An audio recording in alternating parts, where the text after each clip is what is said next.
like, I hate everything about my hair. I'm gonna cut it off. I'm in grow out hell. Like, feel me on this, ladies. Have you ever been in a situation where you're like growing your hair out and then you're like, I can't. I'm just gonna cut it all off again. I'm over it. I'm over my hair. This is where I'm at. This is where I'm at. Doesn't help that I'm menopausal and I'm losing my mind this morning. I need 15 more vats of coffee. I'm so happy that you are finally on the I hate Meghan McCain train. You have no idea.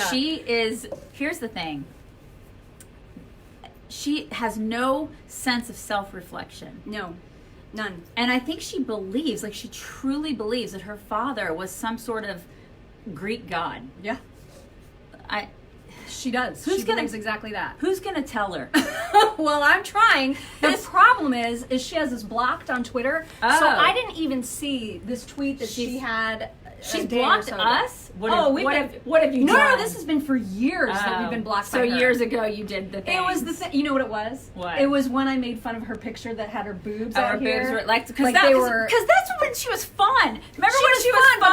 She used to put her boobs like up here. Please don't pretend that this isn't to show your boobs. Oh, but she used to put her boobs like way up here. She'd be like, "Hi everybody, I'm smart." No, what she would do is I remember this tweet exactly. She had her boobs like way up here. Oh, I remember that tweet. And then she's holding up a book as she's got her boobs she's holding up a book and she's like, "This is what I'm reading. I'm intellectual." And then people were like, FYI, your boobs are in your chin. Yeah, you can't see, we can't see your face. And then she was like, what? Or the book. Nobody's paying attention to the book. And please don't try to pretend that this is about a book when you're shoving your boobs into your chin. So I made fun. I don't even remember what I said. It was years and years ago. Rightly so. And she blocked us then. So we're talking like 2010. Because you were boob shaming her. I was totally boob shaming. You can't do that. You can't boob shame. It's kind of like we boob shamed Salma Hayek, even though she's got an amazing rack. Yeah, right? She's got a great rack. Yeah. But I mean, don't pretend that you're trying to create some sort of water art when really what you're doing is saying, look at my boobs. It's like the girls on Instagram who are like, I'm doing a workout, and they show like their entire ass. Like they turn around, and they're like, I'm doing squats, and it's like their entire, like both of their butt cheeks are on display, and it's like, this is not about working out, or not. This is not about or it won't working even be about a workout. It'll be like, I'm having a taco salad today, and it's their ass.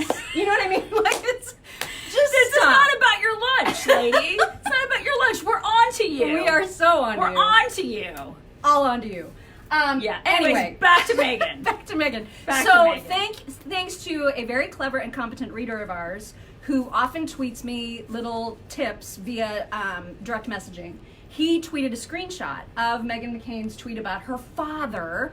Surprise, she's talking about him again. And she was responding to criticism because remember we were criticizing what was last week on The View. She was interviewing Donald Trump Jr. and basically saying, how does it feel to be so terrible?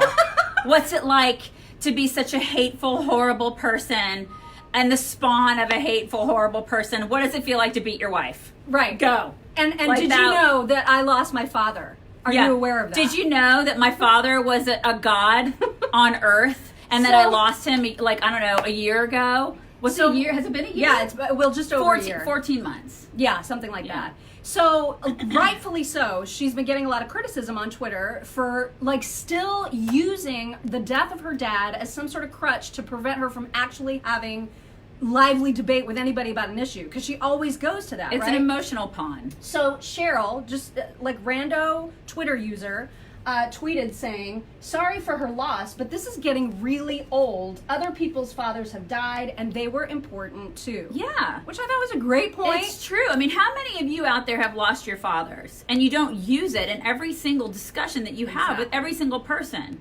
That's exactly right. So Meghan retweets that, and I'm going to read what she said. Just hold on to your hats, you guys. Good Lord. She said, everyone's father is important, and I respect that. But mine just happened to be an American icon. I'm not making this up. He passed during a time in our country of deep divide. Oh my God. He represents to many the best of America. I honor him, love him, and talk about him. I do not deserve this unkind criticism. He wasn't an icon. What? Was he an icon? I'm sure to her, he's an icon. Yeah, I mean, that's okay. That's not, but he wasn't. He actually, like, ruined healthcare for some people, so I retweeted this screenshot because, of course, I can't tag her. I can't retweet her because she's blocked us. Like, so I said, you absolutely do deserve that criticism. Your dad also represents, to many, the worst of the GOP and the primary reason that healthcare is so broken. Honor him and love him all you want. That's great. But stop using him as an emotional crutch in debates simply to shut down opposing views. And P.S., seriously, this whole everyone's dad is important, but mine's importanter is gross. Right, it is gross. Like, it's gross. Everybody's dad is important, but mine actually was better than your dad. Mm-hmm. So I'm going to use him as an emotional pawn. No, he wasn't more important than anybody else's dad. Exactly. So stop it. And you know what? Everyone on the planet, almost, thinks that their dad was the very best dad. And every last person is absolutely right. Yes, you're absolutely right. So can you just see that and not say, okay, yeah, everybody's dad is important, but mine is an icon? Yeah, and that makes you 6 years old. Just I mean, it really does. get It's over like she has yourself. the maturity level of a 6-year-old when it comes to this crap. That was just nauseating. I in just every can't. way. I cannot with her. She's got to stop. She won't. She's got to stop. Can't stop, won't stop. I'm sorry. Scott, I'm really sorry. See, everybody. There's so many people And who Gail, have lost I'm a sorry. parent. Oh my God, Gail, I'm sorry. See, this is the thing. You know, your parents have. She has no clue what she's talking about. No, and it's really insulting the way that she's. It's just icky. Also, in other news that's not like earth-shattering, but I thought it was of interest, Sarah Palin apparently recently did an interview with Dr. James Dobson on, it's like some sort of Christian Yeah, I didn't know who he show. was until this morning. Yeah. I didn't know. Maybe you guys know who James Dobson is. I don't know who that is. And in any case, she revealed that the way she found out that she was getting a divorce is she got an email from Todd's lawyer. Like, that is how she found out. Yikes. And she said she felt like she'd been shot. It was that shocking to her to get that. Can you imagine? No, I cannot imagine. Like, after 31 years of marriage, this is how he communicates with her, is through a lawyer, through an email. I mean, and they live in the same house. You think that, yeah. You'd think he could just, like, walk downstairs and be like, listen. Or in we the gotta next talk. room and be like, I want to divorce you. Right. And this is why. Why would... And the reason is probably because I don't know how to communicate with you. Yeah, because we watched Obviously, an interview yeah. that they did together from last year, and it is very odd now knowing where they are. Yeah. To see them... To watch him and how sort of non-communicative that he is. Yeah. It's a little odd. Yeah, because she is very, she's very communicative. Yeah, oh yeah. And he is very not. Yeah, he just sits there and kind of has this weird little half smile. And then if he's asked a direct question, he'll answer it, but it's like 2 words, right? It's like yes, no answers, and that's about it. That sucks. I hate it. I hate all of that. Yeah. It sucks for her. Well, but I gotta say, you guys, she looks good. I mean, well, she just looks utterly unchanged. I mean, she will not age. She doesn't age. She looks fantastic. So, I don't know what's going to happen with all that. She's saying that there's a possibility that they could work it out. Yeah. Which would be great. That would be great. She said, so she gets this email. 3 months later, he actually files for official divorce. But what she said to Dr. Dobson is that they are actually attending marital counseling. And she said, and I quote, "It's not over. Everybody's saying, how can you not know who Dr. Dobson is? I'm sorry, I just don't. Sorry, I don't know who that is. I'm sorry. I'm sure he's wonderful. He seems wonderful. I'm sure he's fantastic. So I'll look into him today. I'm sorry. Forgive me. Man. Good. I know, right? So in trouble for that. She also told Dr. Dobson that marriage is super important to her and that she believes it's what is the foundation of American values, which I happen to agree with. And she is not ready. She's not to the point of wanting hers to break up. So she's all in to making this work. However, she may not have a choice if this is what if this is the path that he's on. I don't know how much say. Yeah. Well, if he's like, I'm out, he's out. Dr. Dobson, love her if he won't. If he won't.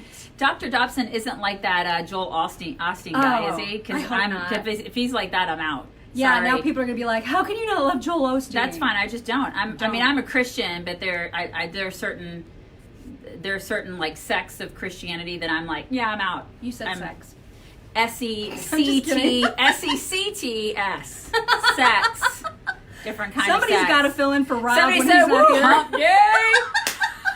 Somebody's actually writing that in place of it playing because Rob is That's gone. a listener of our show right there. Somebody listens to our show and our podcast. Which, by the way, there have been people asking on Twitter, where is Rob and where are the jokes? Yeah. And so the answer to both those questions, Rob is gone for a 3-day vacation. Kevin is filling in, and he's so dear and sweet and lovely. But Kevin we're is doing so speed sweet. round with Matt. Yeah. And we don't do jokes with Matt. It's just not part of the speed. It's just a different speed. And Kevin is awesome and young, and he's so precious. He's so good. He's very methodical about doing our show. He's very good. Very, but he very doesn't good. speak. No. He does not speak during the show. He's like he's afraid of us. I swear to God. He's so afraid of us. And he is not a perv. Yeah. So that component is currently missing from our show until Friday. Rob is a giant perv. But he'll be back on Friday, giant and perv. he'll be as pervy as ever, I'm sure. What else are we talking about today? Anything else we can tell people about? We have so much crap on our show. Speaking of Joel Osteen, Kanye is going to be on Joel Osteen's show. Is what? Kanye's going on Joel Osteen this Saturday or Sunday, whatever. I don't know when he has a show, but this weekend. I don't know how I feel about Kanye's going to be on that. So if you're into Joel Osteen, which I'm not, but if you're into that, Kanye is going to be on that. That's interesting. So there's that. That's happening. That's happening. And of course, it's time for the clown show. Impeachment trial starts today. Oh my gosh. And Republicans have no say.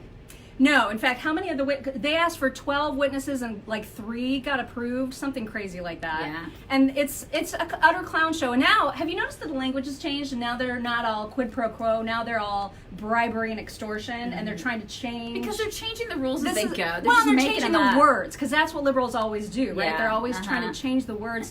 They want to see what sticks. And bribery and extortion sounds super scary. Mm-hmm. Yeah. Even though that's absolutely not what Trump did. No. What Trump did is what any foreign leader does with a foreign leader. You scratch my back, I'll scratch yours. Let's help our countries out in a way that's mutually beneficial. This has been happening since the beginning of time. Right. And they're just trying to turn it into something impeachable because they have extreme TDS. That's all this is about. They've been wanting to impeach him since the day he got into office. That's all this is about. Yep. And they're going to do what they have to do to try to make this happen. And the Senate's never going to go for it. And this is where we're going to be. And they've wasted our time and our money. This is a bunch of BS. Bunch of bull crap is what it is. It's just a waste of time. Meanwhile, they're getting no work done. These people we're giving them each like $175,000 a year, plus all these Mac Daddy benefits, all the perks that we give them. Yeah. We're paying their salaries, and they're not doing jack squat. Nope. Imagine that. Imagine if you made in your job $175,000 a year, and you didn't do any work. And you just decided to have like a big party with all of your coworkers to rip on your boss. Yeah, can you imagine? Can you imagine if you did that?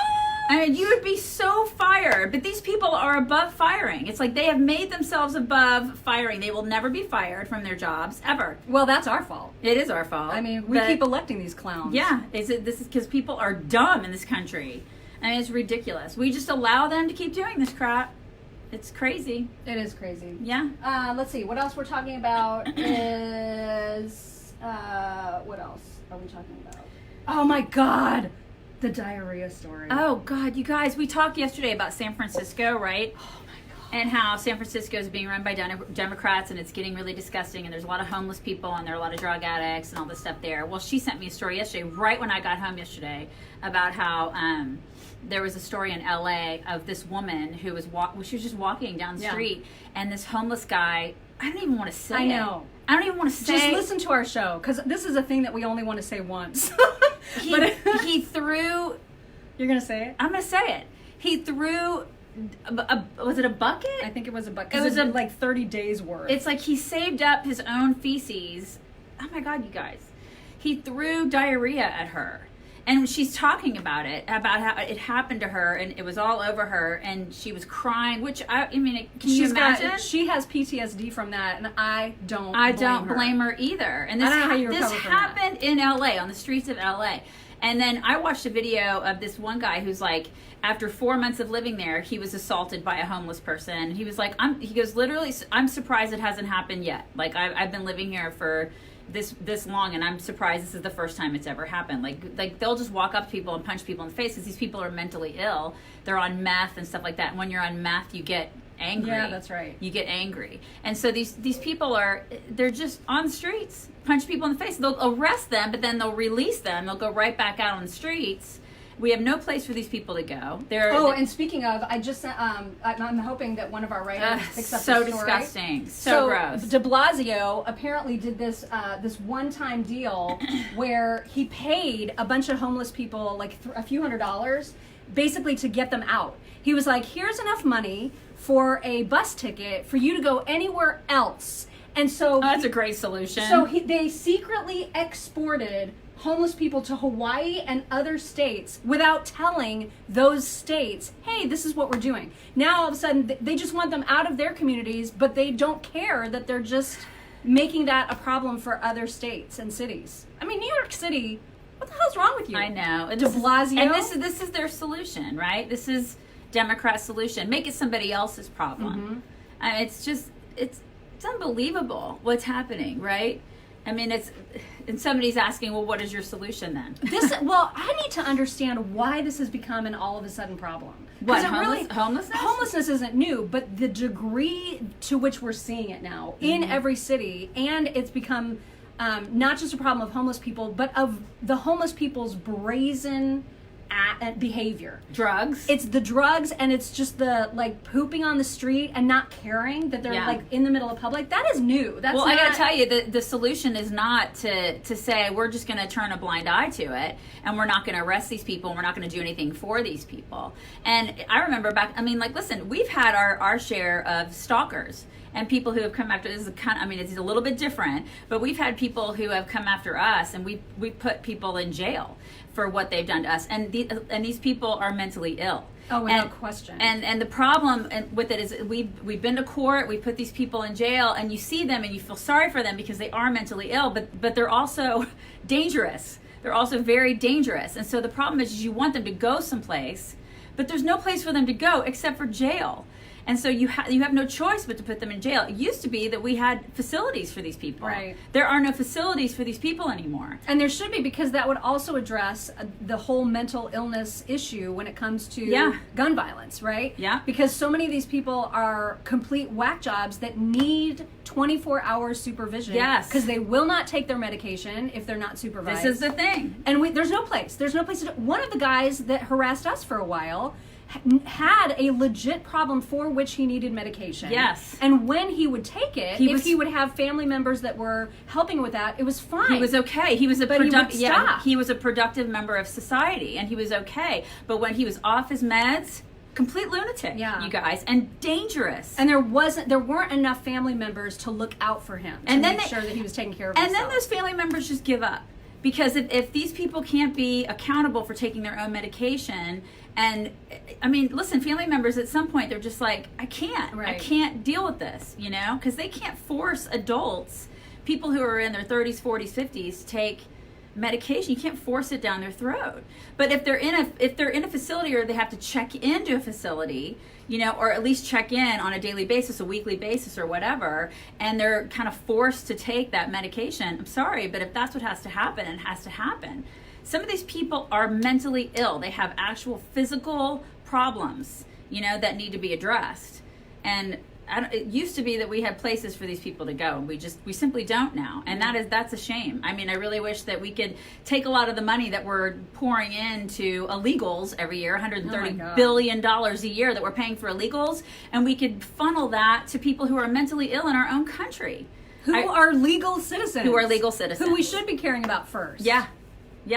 That's a solution. There's a solution right there. We funnel so much money into people that are not American citizens. Perhaps we could use some of that money for, people who are. Exactly. There you go. Anyway, just a little taste of some of the things that we'll be talking about on our show that airs from 9 to 11 weekdays Eastern Time on WIBC. That's WIBC.com if you would like to stream it live. Also, our podcast, the Mock and Daisy Common Sense Cast, comes out sometime today about transgender athletes. Yes. That's happening today. Yes, that'll be dropping. We hope y'all have a wonderful hump day. Bring it in. Bring it in. You guys, will talk to you tomorrow. Bye. Bye.